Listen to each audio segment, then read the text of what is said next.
présent, mesdames et messieurs, nous arrivons à notre débat principal d'aujourd'hui, centré sur l'événement qui a eu lieu depuis à peu près 1400 ans, datant hier, commémoré. Alors c'est le voyage nocturne du prophète, paix et bénédiction soit sur lui, prophète Mohammed. Et pour mieux aborder ce sujet, mesdames et messieurs, nous avons le plaisir d'accueillir au bout du fil Dr Kamal Gadallah, professeur à l'université Al-Azhar. Bonjour Dr Kamal. Bonjour. Alors, si on parle de ce voyage nocturne et l'ascension du prophète Mohammed, paix et bénédiction soit sur lui, premièrement, quelles étaient les circonstances avant l'ascension et les causes de ce voyage nocturne à la mosquée Al-Aqsa et ensuite dans le ciel? En fait, les écrivains de la biographie du prophète sallallahu alayhi wa sallam s'accordent sur le fait que ce voyage était précédé par plusieurs souffrances auxquelles le prophète, sur lui, se fait exposer.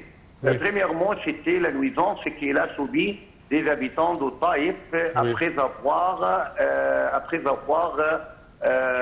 procédé à les appeler à se convertir à l'islam et ils l'ont maltraité.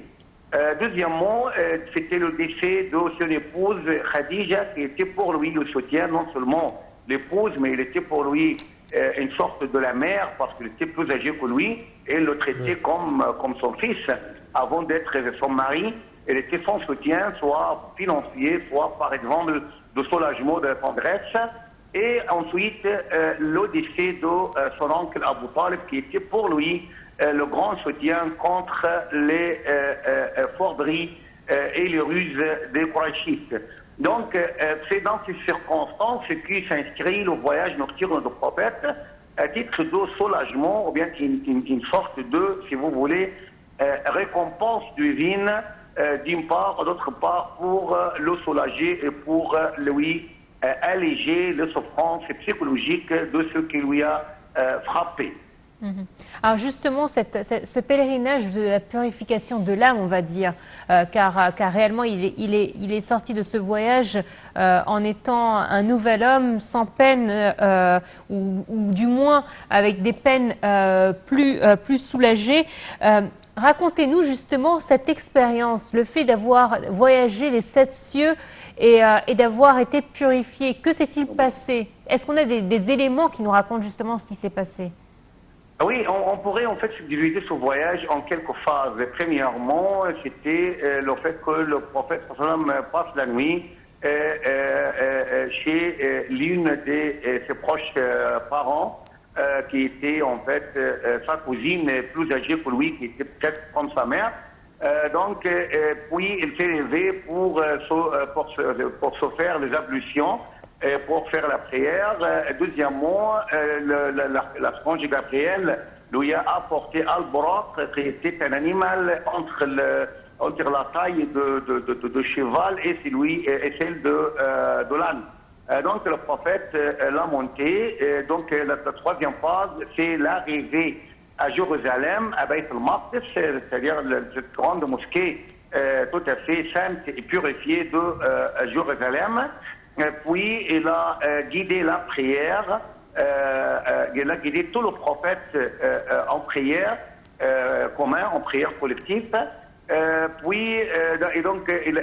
En passant, il a vu plusieurs scènes qui montrent une sorte de petit panorama de ce que va advenir le dernier jour, c'est-à-dire par exemple la punition de ceux qui commencent les intérêts et tireurs, de ceux qui commettent l'adultère, qui boivent, qui buvent par exemple le vin,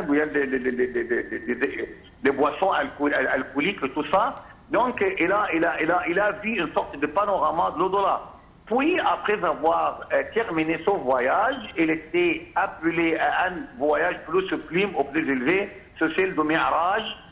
Mi'raj, en fait, c'est le mot duquel est dérivé le mot mirage en français. Donc, Mi'raj, c'est quelque chose qui s'envole dans l'air. Donc, le prophète, il a pris le Mi'raj pour s'envoler vers le ciel et pour être à l'enceinte de la rencontre de son Seigneur, gloire à lui, subhanahu wa ta'ala. Alors justement, on parle de ce voyage-là comme un des miracles ou une des bénédictions dans l'islam, dans la religion islamique. Qu'est-ce que nous, en tant qu'êtres simples, en tant qu'êtres humains, devons-nous tirer de leçons de cette expérience qu'a faite le prophète? Premièrement, on a tiré un grand profit de ce voyage parce que c'est au cours de ce voyage que la prière, la salat était prescrite à nous, les musulmans. Donc, une sorte de relation quotidienne, 5 fois par jour, entre nous et notre Seigneur. Donc, il nous a ouvert une voie tout à fait ouverte jusqu'au dernier jour. Donc, c'était pour nous aussi une bénédiction. Deuxièmement, on apprend de ce voyage que le prophète il était tout à fait sincère, véridique, authentique. Il ne mentissait jamais. Donc, troisièmement aussi, pour connaître le prestige de notre prophète, qui était c'est lui qui dirige tout le prophète, et c'est lui qui a atteint à un degré le plus haut dans le monde, qu'il n'était précédé ni par un ange, ni par un prophète. Donc, il y a plusieurs leçons. Quatrièmement aussi, il faut connaître que la victoire vient toujours après la souffrance et grâce à la patience. Donc, ce sont les grandes leçons à tirer, et on a beaucoup de leçons à tirer, en fait, qui sont à détailler dans plusieurs occasions. Certainement. Docteur Kamal également, si on parle après avoir raconté son voyage au Mecquois, quelles étaient leurs réactions quand même? Oui, la réaction de Mecquois était la réaction de celui qui ne connaît pas le prestige du prophète, ou bien la valeur du prophète sallallahu alayhi wa sallam. Et aussi, c'était aussi celle de celui qui ne croit pas en Allah ni en islam.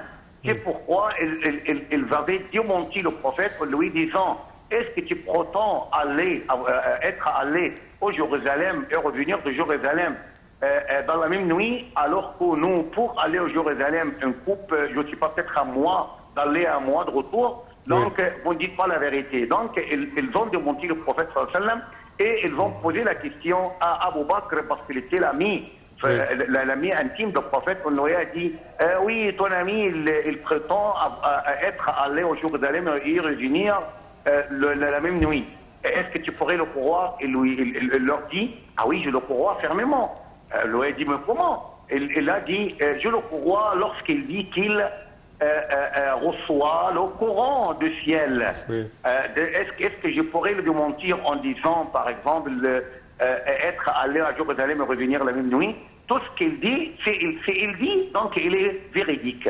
Donc c'était la grande différence entre le croyant et le mécréant. Le croyant, c'est quelqu'un qui se soumet volontiers à tout ce qu'il dit le prophète, alors que le mécréant, c'est quelqu'un qui est toujours à l'affût de la moindre, entre guillemets, de moindre doute, entre guillemets, de ce qui dit le prophète. Donc, aussi, le voyage nocturne, il était aussi une bonne occasion pour cribler, si vous voulez, cribler ceux qui croient et ceux qui ne croient pas, c'est-à-dire entre les vrais croyants et les hypocrites. Alors c'est vrai que vous avez mentionné que durant ce voyage céleste, il a rencontré le Seigneur Tout-Puissant. Il y a eu aussi une rencontre avec un des prophètes, des piliers de l'islam et des religions monothéistes. Pourquoi ce lien qu'on a entre le prophète Moïse et le prophète Mahomet? Cette rencontre s'est déroulée entre les deux grands prophètes du monde. Parce que lorsqu'on lit le Coran, par exemple, il va tomber sur la citation de Moïse énormément de fois en tant que l'un des plus grands prophètes. Et c'était un prophète qui a beaucoup vécu avec son peuple et qui a beaucoup souffert avec son peuple, qui avait une grande expérience et expertise dans la vie, soit avec, par exemple, les hésitants de son peuple, c'est-à-dire qui n'étaient pas fermement croyants, et aussi avec les despotes en tête Pharaon. Donc, c'était un grand prophète. Derrière lui, il y a une longue expertise.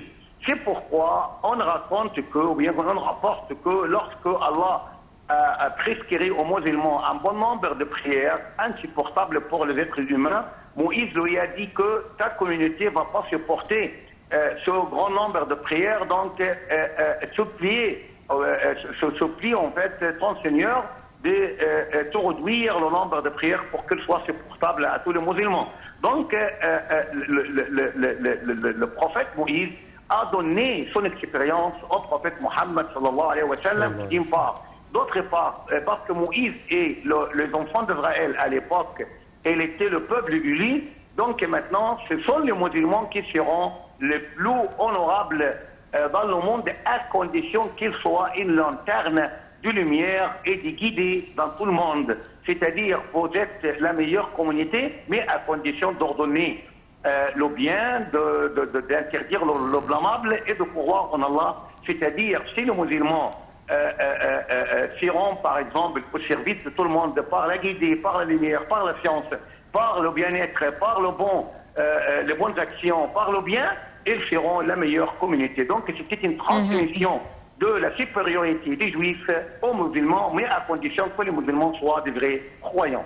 Docteur Kamal Gadol, merci à vous de votre participation et de votre intervention dans notre programme Bonjour l'Égypte. Voilà, c'est ainsi donc que prend fin cette édition. Merci de votre fidélité. On se retrouve la semaine prochaine avec un nouveau sujet. N'est-ce pas, Samar?